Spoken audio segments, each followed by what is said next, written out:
to the 6.4 billion smuggling of shabu, equivalent to 604 kilos of shabu. Now, the question is, sino po ang importer nitong 6.4 billion na shabu? Hindi ko na po matandaan, ma'am, kung sino po yung importer niya. You wish to be answered considering na may nakapasok na 6.4 billion na shabu. Sino ang nagpasok nito sa Pilipinas? I would like to say it now. Yung tinanong nyo kanina, Your Honor, kung sino yung nag-import. Nasa akin na yung pangalan ng importer.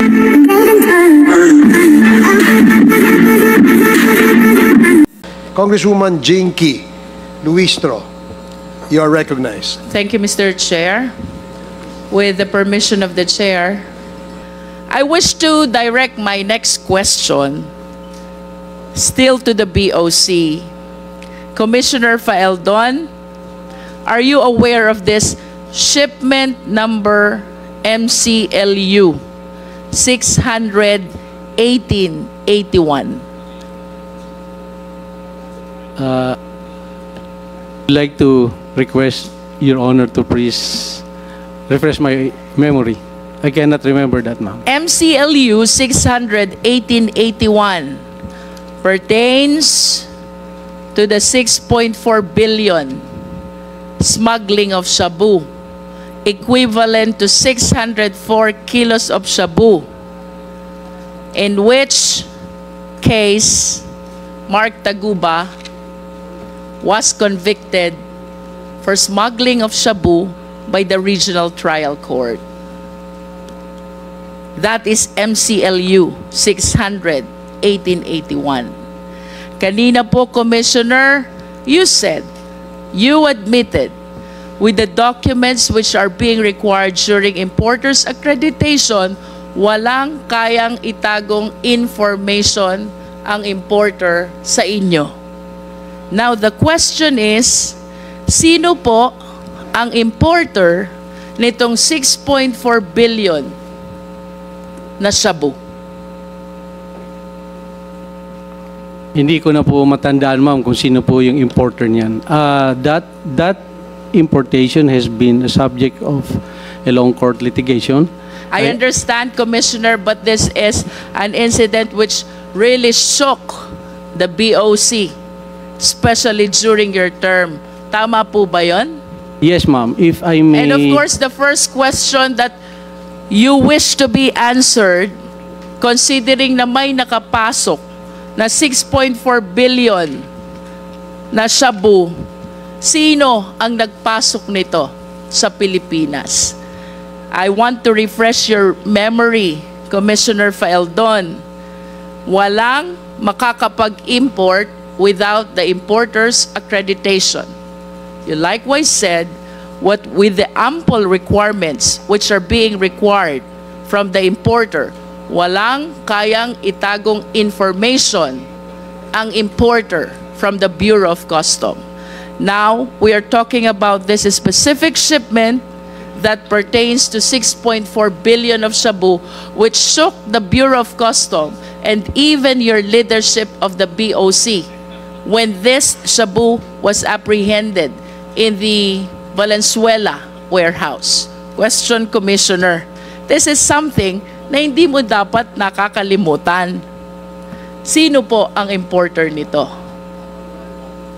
I would like to be given time to check on who's the specific importer of that shabu, ma'am. But the sequence of that apprehension, I can relate to this court, If Your I Honor. may interrupt, Commissioner Faeldon, would you agree with me if I would say that as head of the BOC, nalusutan ka ng 6.4 billion na shabu, nakapasok sa bansa, that is equivalent to 604 kilos. Diba? The first question that will pop up in your mind, sino ang nagpasok nito? Because you are answerable during that time, at least being the head of the Bureau of Customs. I find it strange that an incident as big as this during the time ay makakalimutan nyo po This is something na hindi nyo dapat makalimutan because it casted doubt to your Your Honor, leadership as head of the POC. Ang alam kong nag-import, sila Taguba. But I want to be corrected if hindi po sila ang nag-import niyan. Nagparating sa bansa. Yung importer mismo, in the packing list, because this is, ma'am, if I be given just 1 minute to explain this, so that you are correct, ma'am, the nation has to know the truth about this. You may agree or disagree with me, ma'am, but please give me a chance to. Because this has been tackled by the nation in 2017. This importation, ma'am, the existence of a possible Shabu that came into the country was relayed to us by Chinese customs. I received the information 10 o'clock in the evening. By 2 a.m. following day, that's just 4 hours, nahanap na po namin kung naasan siya. So that's why I beg to disagree that nakalusot po sa amin. Hinanap ko po, ma'am, because I was given the information that there's a Shabu, possible shipment of Shabu na galing sa China. And the information was given to us. So I give instruction to the intelligence division. I give them the information and they look for it. So that is how this Shabu came in. At nahanap po namin, ma'am, not a single kilo went to the streets. I think yung sinasabing nalusutan, yes, I take the responsibility since 2017. But if you read the Customs Modernization and Tariff Act, there's a clear delineation of the tasking of the commissioner and the customs collector. And in that law, it's very specific that only the collector has the right to release shipments. So of the 38 ports, it is impossible for the commissioner to check every shipment. That's why it is delineated to them by the law. The verification and authority to release all those shipments does not rely on the commissioner anymore. It is now on the individual port collectors. So, but when I received the information that there is a possible importation of Shabu that passed through customs, it took us 4 hours to locate that, ma'am. And I want to take that as something that I did good, contrary to the perception that I let it go. I did not let it go, Your Honor. Commissioner Faeldon, let me complete the context of my question. When this representation made use of the term nalusutan, nahuli niyo yung Shabu, pero hindi niyo nahuli yung importer. And today, I am asking you, sino ang importer? You cannot even say. An information which is supposed to be highly important because of the huge amount of prohibited drugs which were apprehended by you. Hindi ho ba quite strange yan na hindi nyo matandaan, or perhaps you did not bother to check sino po ang importer nito? For me, Commissioner Faeldon, it is not enough that you apprehended the Shabu. You should have arrested the people responsible for the shipment of Shabu as well. Kung parehas nyo pong nahuli, yung Shabu at yung tao, you might be correct. Hindi po kayo nalusutan. Pero nahuli nyo yung Shabu, hindi nyo nahuli yung tao, I hope, with all due respect, you will understand why I use the terminology nalusutan ang BOC. Yes, Your Honor. So let me go back to my question, Commissioner Faeldon. Would you like to... Mr. Chair, in the indulgence of Congressman Luistro, hindi yata sinagot ni Commissioner Faeldon kung sino yung importer. Please tell us kung sino yung importer. I will tell you immediately after I get the name, Your Honor. I do not want to be saying person here na hindi pala siya. I want to make sure that siya po yun, sir. I am asking someone to... Then you do not have it even know verified right to me. now? You're not even sure right now? Ba, pambihira naman buhay ito. You should be sure right now. Kung nakahuli kayo ng ganyan, hindi nyo alam kung sino yung importer? Sir, gusto ko lang sana ma-verify talaga, sir. Kasi Well, you I better cannot tell us remember later the on who. specific name anymore, sir. So, Because look, you'll be accountable to this. Nakahuli kayo ng shabu, inaamin mo. Pero hindi mo alam kung sino yung importer. sir, within the day, within this hearing, I will name kung sino po yun, ma'am. I just want to make sure that Thank you, Mr. I will Chair. get Thank the you, correct name. Your Congresswoman Honors. Luistro. Yes. Mr. Chair, Yeah, please if I may proceed. continue. Sir, medyo naputol po tayo dun sa importers accreditation. Let me continue that line, Commissioner Feldon. Kung meron na pong importers accreditation, then the importer can actually start facilitating the process. Tama po ba? Yes, Your Honor. And what importation documents need to be submitted this time to the Bureau of Customs? There's a packing list that's supposed to enumerate the items and the quantities of these commodities to be imported from other countries. Aside from the packing list, sir, ano pong documents pa ang dapat isubmit sa BOC?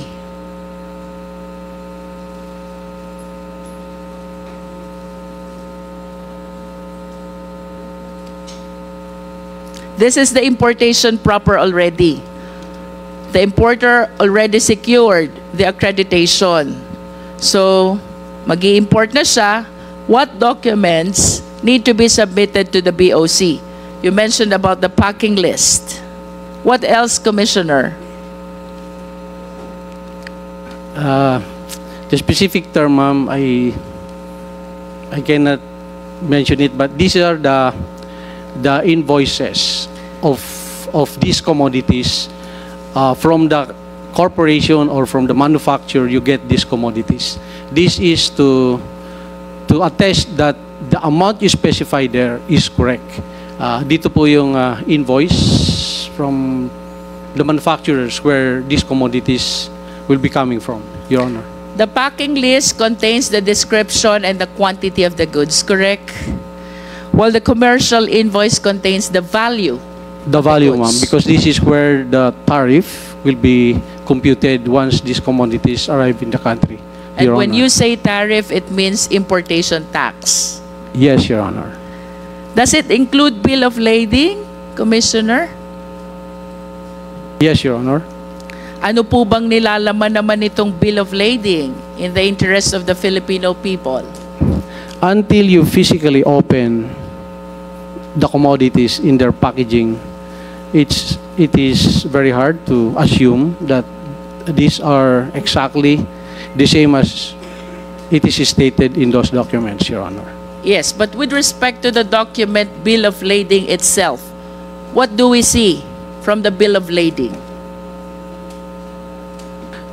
The shipment where these commodities will be coming in. Can you please cite the information we see from the bill of lading?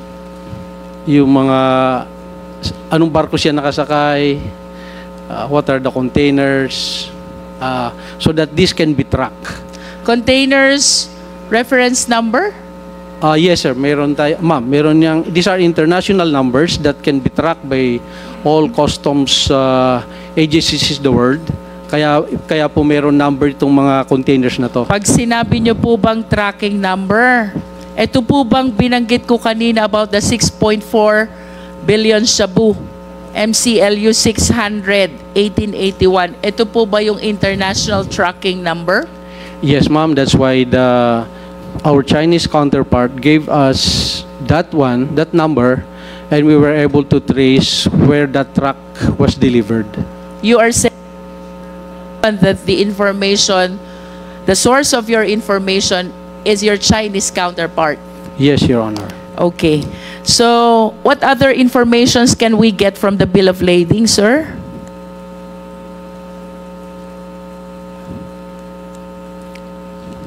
We have the international tracking number. I suppose we can see from the bill of lading the name of the shipper, the Yes, name ma'am. of the importer. The date that's supposed to the arrival of these How about commodities in the country. country of origin, Exactly, ma'am. It's part country of of it. destination? Yes, ma'am. the port of unloading, Yes, ma'am. the consignee, Yes, ma'am. and the shipping line. Yes, ma'am. Can we determine through the bill of lading also the people facilitating the shipment here in the Philippines, apart from the importer? Like, for example, custom broker. The brokers. Pardon me, but I am not real particular if it's part, the brokerage is part of that, or it's a different transaction that a broker So will... you are not certain. You are not certain. If Yes, the ma'am. I'm not broker's very sure name whether is it's the indicated broker is also. included there. I'm not sure, ma'am. Saan po ginagamit, sir, yung special certificate or permit? This is among the documents which are being submitted to BOC. Saan po ba ginagamit to? Saan goods ito applicable?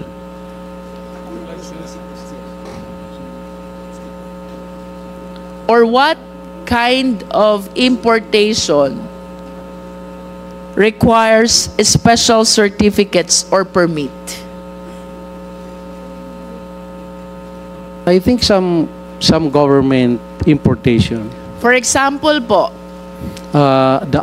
The importation of some government requirements that does not require payment of tariff, they may have different and special importation permit, Your Honor. can we cite as example firearms and ammunitions if the Philippine government, for example, is importing some? Yes, Your Honor. Ano po yung special permit na tinutukoy doon? The specifics of the permit, I cannot... And that permit is issued by the Philippine government? they have to get... there's so many government agencies that they have to pass through. There's an approval from the Philippine National Police, from the finance. When you get this special permit, it's a multi government agencies that approves that permit. And Customs Commissioner is not part of those who will approve it. It's secretary levels and multi-government agencies, Your Honor.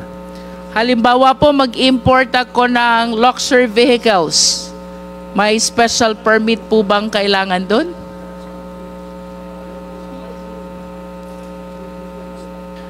I would like to report back to you, ma'am, if importation of luxury is required to have a special permit. But second-hand luxury, not allowed, definitely, is, except when there's specific, I don't know if there's specific law that allows importation of second-hand or slightly used luxury, but I would like to revert back to you, ma'am, if importation of luxuries requires special permit, Your Honor. How about if I will be importing high-end branded garments or bags? Special permit required din po ba? I think the brand owner has to have a certificate that this specific, let's say, Hermes, are we talking about? Yes. They have to certify that these are genuine. So the certification being referred to here is issued by the company of the high-end brand. Yes, ma'am, because if this brand came into the country without those certification, they are subject to apprehension, Your Honor. I have this information that among the importation documents also is the classification of goods. Do you confirm this? Yes, Your Honor. And among the classification of goods, kasama po dyan yung general merchandise. Yes, ma'am.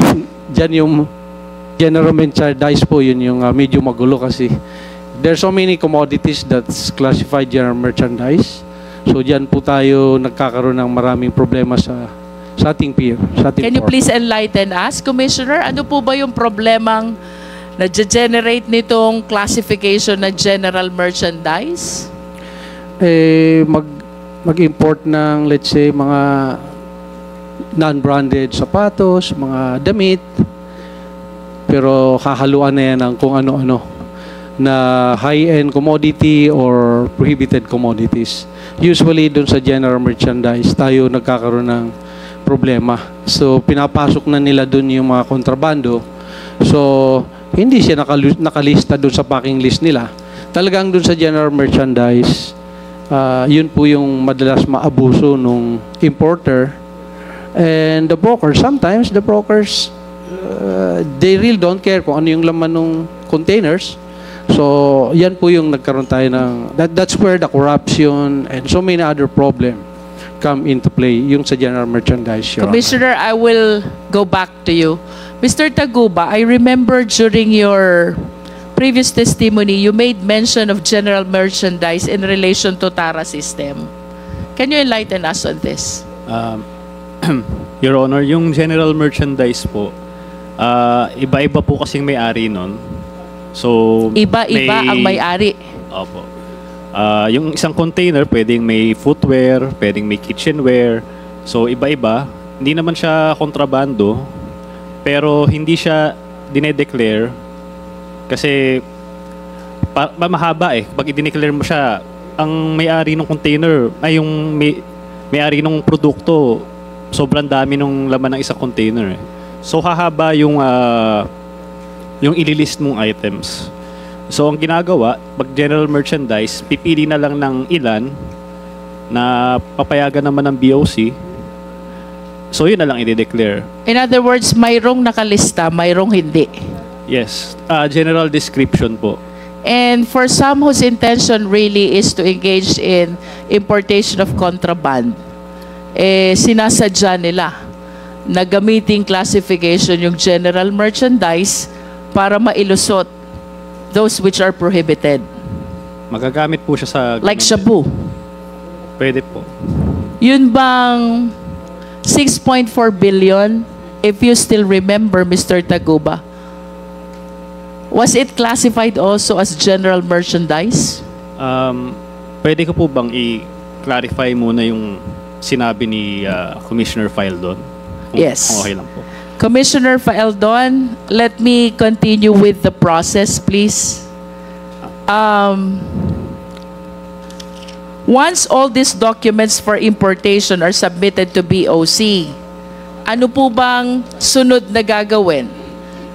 Let us say that the importation are already loaded in the cargo vessel, in the process of being shipped to the Philippines.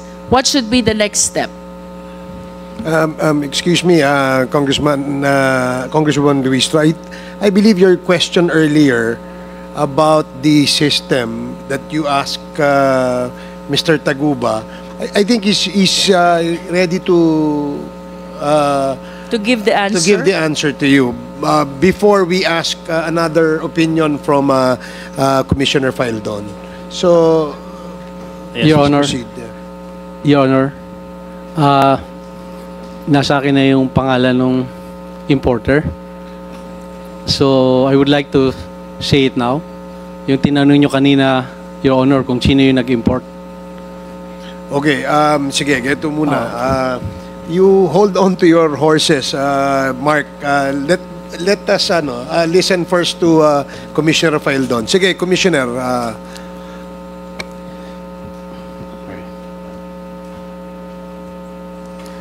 Yung importer po, ma'am, is a company na EMT Trading. EMT Trading. Yes, ma'am. And yung registered owner ay si Irene May Tatad. Nakakulong po yata ito ngayon, Your Honor. I would like Mr. Taguba to correct me if I'm wrong because I think siya yung I think he knows it. Okay, so sige. kung mali yung aking sinabi, I would... So, ang consignee dun sa importation na yon ay EMT Trading. Tama, Commissioner? Yes, Your Honor. Okay. The registered owner is Irene May Tatad. I'm sure Mr. Taguba may clarify this if this is wrong or not. Oh, sige. Your Honors, thank Okay. you. So, earlier, si Congresswoman Luistro asked a question to Mr. Taguba with regards to the sistema, no? Yung sistema, paano dinedeclare ang goods kung lang laman ay kontrabando. Sige, please continue. Yes po, Your Honor. Pero po ang tanong po ni Anpon ay kung yung ba ay may shabu doon galing sa container na yon. Naalala ko po kasi sinabi lang kanina ni former Commissioner File doon na merong information from China. So, meron pong nag-testify sa court, taga BOC, si Rainier Ragos po. Ang tinestify po niya sa court is yung warehouse po, kung saan po yung natagpuan yung shabu. Wala pong container na nakalagay doon sa text message na yun. Excuse me, Mark. Anong ibig mong sabihin? Yung may-ari ng warehouse, ang consignee? Yung sa shabu po na yung sinasabi po niyang information from China. So, an information was shared to Commissioner Faildon, no? By your counterpart from China. And the information was, merong shabu ang warehouse. Yun po ang information. Pero ang sabi po kasi kanina ni former Commissioner Faildon, merong container number na binigay. Pero doon po sa korte na nag-testify po itong si Rainier Ragos, wala pong container number kasi text message po yun eh. Warehouse lang po. Mr. Chair, I wish to be Please proceed. clarified. Mark, yun bang nahuli sa warehouse, container ba yun or yung metallic cylinder lang? Yun po, metallic cylinder lang po. Wala na yung container. Wala na po, ito po yung timeline po niya. Na-deliver yung container May 24, nagka-raid na siya May 26 na siya. In other words, the other merchandise inside this MCLU 600 1881 were delivered actually to their respective owners. And it was the metallic cylinder only which was discovered in the warehouse in Valenzuela. Pero pwede ko rin pong sabihin na pwedeng hindi doon ang galing yung metal cylinder dahil hindi naman nakita yung unloading. Pag tinignan nyo po yung logbook nila, may mga ibang container na na-deliver doon. So, sa tingin ko, na ituro lang yung container na yun, meron din akong text message no, na ang galing kay Kenneth Dong na nung araw na yun mismo, nangihingi siya ng dokumento nung container number na MCLU 600-1881. Tinanong ko siya kung bakit, pero hindi na siya nag-reply. Ako naman, dahil parang wala naman sa akin yun, binigay ko na lang. Ang duda ko kasi, yun yung naging dahilan kaya naituro yung container na yun eh. Siguro kung hindi ako nagbigay ng dokumento na yun nung time na yun, baka hindi yun yung naiturong container. Would you know the reason why Kenneth Dong was asking for the documents of that particular container? Si Kenneth Dong po kasi middleman lang po siya. So, ang may-ari po kasi ng warehouse is si Richard Tan. Pero hindi kilala ni Kenneth Dong si Richard Tan, si Manny Lee lang. So, may middleman pa uli. Kung hindi po ako nagkakamali, nag-hearing na po sa Senate ito noon, nang hingi ng dokumento si Manny Lee sa kanya. Ito, itong MCLU 600-1881. So siya naman, hiningi rin niya sa akin, parang ano lang. Tapos binigay ko sa kanya, binigay niya kay Manny Lee, ayun siguro nakarating kay Richard Tan, yun ay naituro na container. So, hindi ko, ano lang po ito parang assumption ko lang po, theory ko lang po. Kasi wala namang container na natagpuan doon eh, mga cylinder lang po. Was this container ever discovered during that time? Kung nasan itong container na to? Ano po eh, wala na po yung container doon eh, nung 2 araw na nakakalipas eh.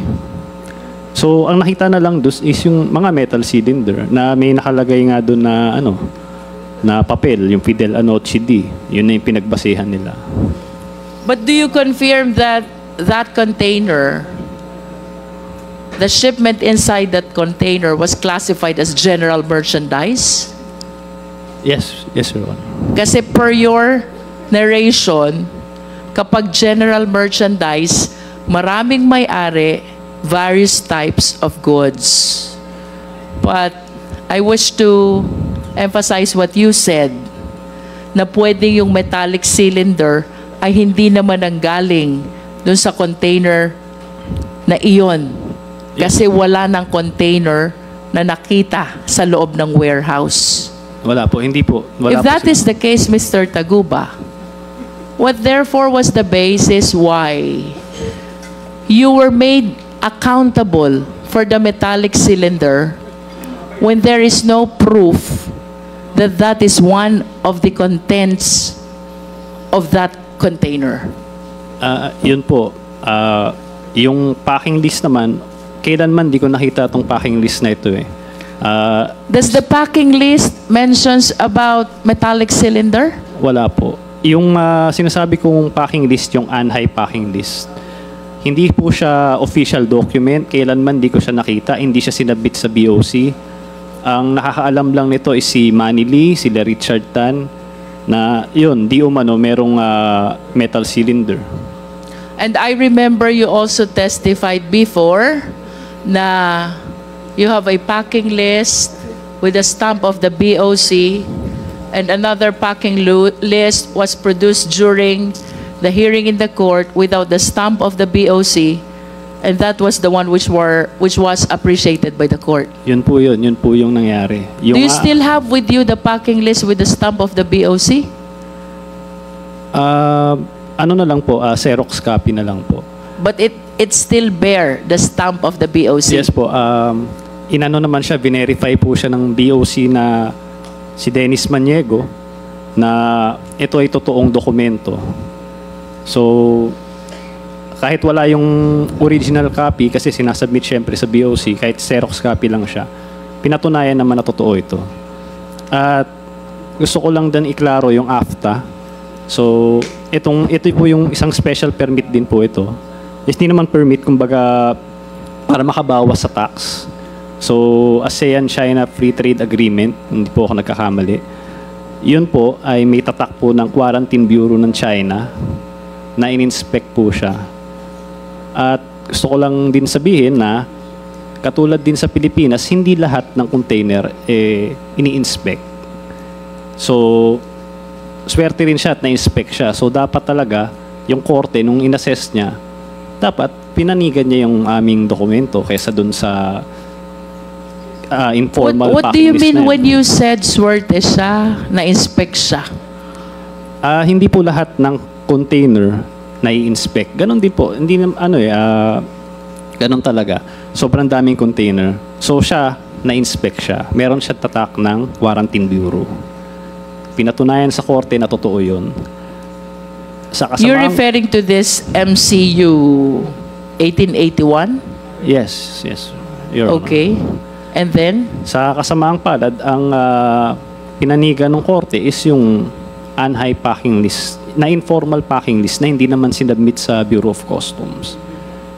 So, yun, hanggang ngayon, inilalaban namin yun. Nag-motion for reconsideration kami with motion to inhibit.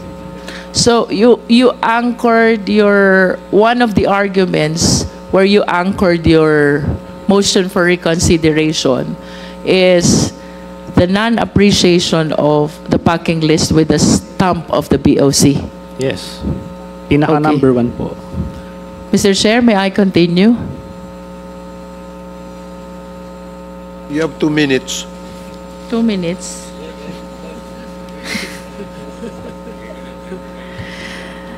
Commissioner Faeldon, I recall there's such a thing as declaration of goods with the BOC.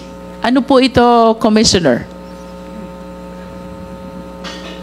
In paper, I think the declaration of goods is the packing documents where you specify there what are these commodities you're importing and the quantity of each commodity that you'll be importing. I'm sorry, sir, but based on my research, this is different from the packing list. So, what distinguishes a good declaration from a packing list?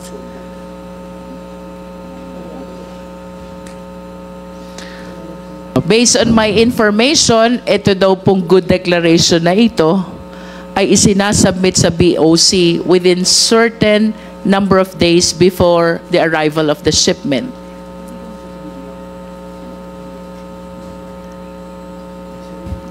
I would like to ask help from the expert if what's the difference between the two, Your Honor. I see. And based on your knowledge, Commissioner Feldon, ano bang purpose nitong good declaration? Well, in the term itself, that is to give a truthful declaration of what is the importation you're bringing, what is these goods you're importing to the country. I think that's the purpose. Perhaps it describes also the type of goods and the quantity and Exactly, the value. That's why my assumption is this is the packing list, because that is where the specific type of good quantity is being declared.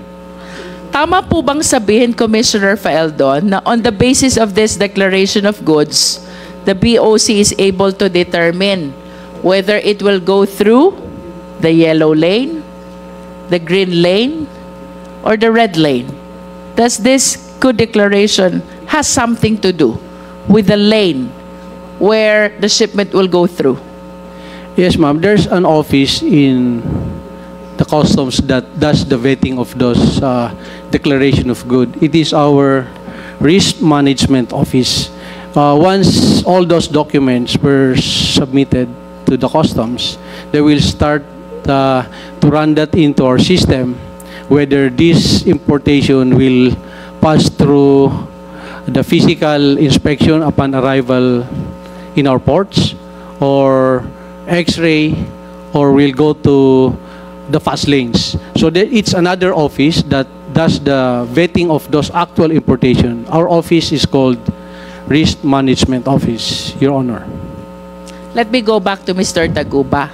Is it on this stage that the process or the system in the BOC is being manipulated by the TARA system? Yes. Yes, Your Honor.